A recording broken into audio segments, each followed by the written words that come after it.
Alright guys, quick update lang.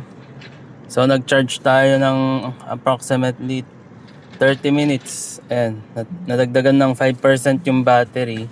Pero kasi during nung nagcha-charge, naka-aircon ako, yan level 2 with 24 degree yung temperature. So dito pa rin tayo sa AC Mobility, Casa Jardin, Santiago City.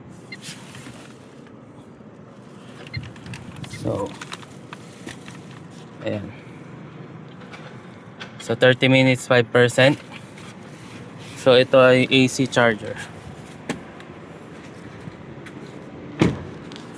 So nakalagay dito guys is 22 kilowatt hour, pero nung during charging ang nare-receive lang natin is 5 to 6 kilowatt hour.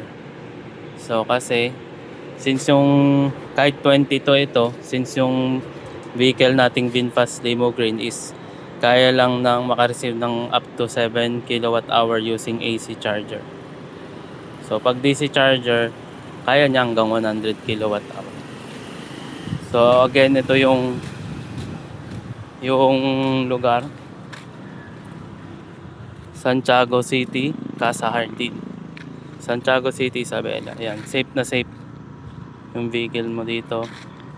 May guard dyan na nagbabantay. Tapos itong taas niya ay solar panel. Ayan.